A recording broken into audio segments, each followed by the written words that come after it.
자료에 의하면 그때도 분명히 작업을 많이 했다. 저는 그렇게 추정을 하는 거죠. 근데 3월 중순 이후에 10만 건의 범죄 일지를 제가 입수합니다.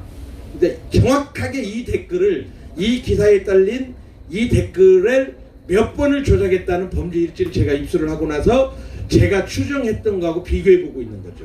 거의 맞아 들어가더라고요. 그렇게 해서 지금 비교해보고 있는데요. 그러면 허위범 특검은 법원에 성창욱 판사한테 판결을 해달라고 할 때 법원에 그 142만 개의 댓글, 8,800만 건의 좋아요, 싫어요를 누른 그 일지가 있을 거 아닙니까? 제가 그 중에 12분의 1인 10만 건을 가지고 있어요. 따라서 나머지 그 범죄 일지가 저한테 오면 사실은 그 10만 건은요, 컴퓨터로 잘 열어지지도 않아요. 워낙 빅데이터 큰 용량이기 때문에. 그래서 저처럼 집요하게 연구하는 사람이 보는 거거든요. 저는 오기만 하면 또 날밤을 새서라도 몇 달이 걸려서라도 다 볼 수 있는데 그게 아직 안 왔어요. 10만 건 왔기 때문에 그 10만 건은 언제 치냐면 4월 1일부터 4월 24일 끝까지예요. 아시겠습니까? 그래서 그 4월 1일에서 4월 24일 끝까지 분석을 한 거고 4월 25일부터 5월 9일 끝까지 선거 때도 아직 안 왔어요. 그래서 142만 건의 범죄 일지를 그 조원진 대표나 국회의원들이 어떻게 좀, 저는 뭐 그걸 구할 방법이 없어요. 국회의원들은 어떻게 구하는 모양이에요. 그걸 좀 구해 주시면 명확하게 분석해서 내놓겠다. 법원도 검찰도 못하는 일 저는 할 수 있다. 그러니까 구해달라. 아직은 모르겠다. 자, 한 번만 더 하겠습니다. 질문 있을 때.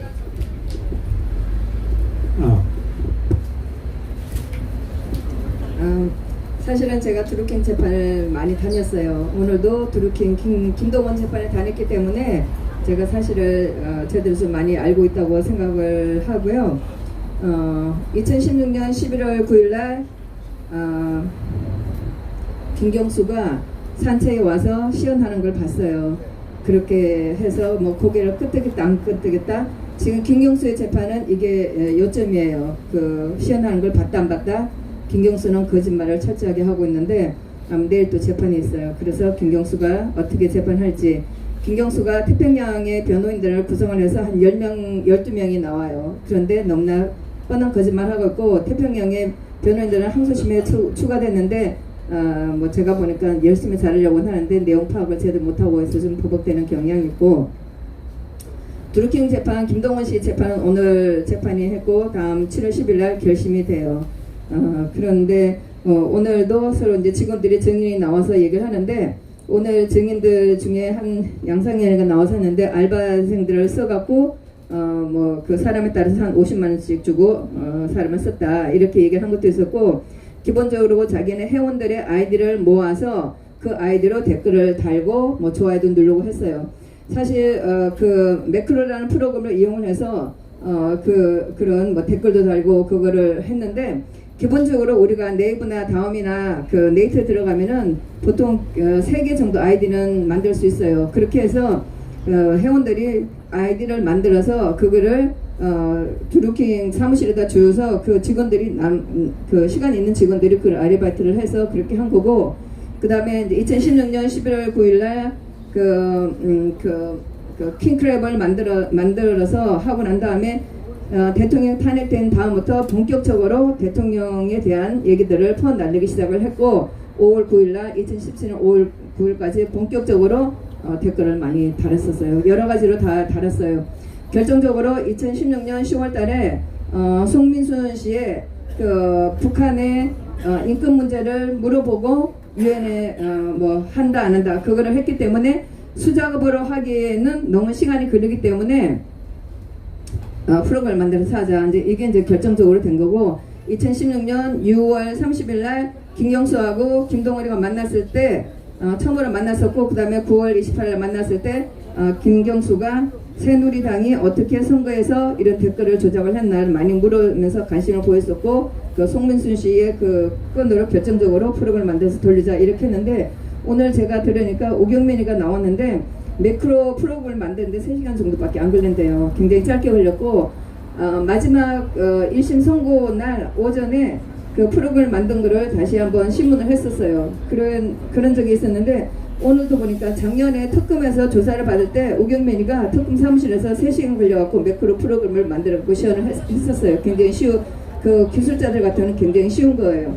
그렇게 했었고, 그 다음에 이제 그 선거 작년 그 5구 선거가 끝나고 나서 다시 원래 이제 대사를 일본 대사를 달라고 했는데 대사가 잘 안 됐었고, 그러고 있다가 이제 김경수가 다시 이제 꼬셔서 6.13 대선까지 아니 지사제 선까지 좀 해달라 뭐 이런 부분이 있었어요. 그렇게 하다가 옥신각신 되다가 오사카 영사를 주겠다 이렇게 사실 그 제의한 거는 김경수는 아니라고 하고 한주영이가 보좌관이 왔다 갔다 하면서 얘기를 한 것도 있었고, 근데 이제 그게 이제 다투는 소지가 된 거예요. 그런데 김동원 입장에서는 나는 달라고 한 적이 없다 이렇게 얘기하는 거예요. 원래는 대사 자리를 노렸었는데 대사가 안 됐기 때문에 더 이상 요구는 하진 않았다고 얘기하는 거예요.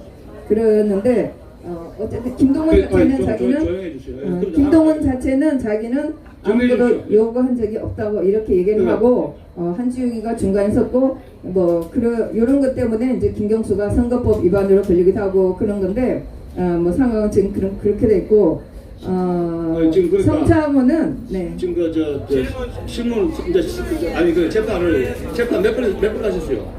재판 그쪽에 몇 번 뭐 횟수는 세를 안 했지만 거의 재판은 다 보고 있는 상황이죠. 김경수 재판하고 드루킹 재판은 따로 하고 있는데 그건 다 본 거고 그런데 그러니까 성창호 지금 그 이야기가 좀 길어지니까 지금 거기 재판장에서 들어본 거 하고 우리 조영근 이사님이 말씀하신 거하고 뭐 내가 생각 다른 그런 거는 없는데 성창호에 대해서는 사실 저희는 달라요. 성창호는 대통령 재판에 공천 개입한 거하고 특별활동비로 말도 안 되는 재판으로 2년하고 6년을 때렸어요. 그거는 굉장히 나쁜 재판이고 김경수에서 2년 때린 것도 사실 그거 2년 부족했어요. 김동훈이보다 더 많은 4년을 때려도 무조건 상향이었기 때문에 2년 때린 거 가지고는 절대로 동의하지 않아요. 알겠습니다. 이제 설명하다 보면 길어지니까 근데 지금 우리 좀 의문점이 김동훈이가 상당히 엄청난 국가적인 범죄 행위를 저질렀는데 이분이 지금 얼굴도 모르고 저도 이 얼굴이 어떻게 된지도 모르고 김동훈이가 이름도 처음에는 안 나왔죠. 안무개가 나오고 그래서 김동훈이가 누군지는 몰라요. 옛날에 무슨 소설가도 김동훈이 있었지 않습니까? 그래서 이런 그 범죄인들 굉장히 지금 언론이라든가 이 정권들이 보호를 해가지고 지금 뭐 사진도 지금 얼굴 잘 안 나오고 있습니다.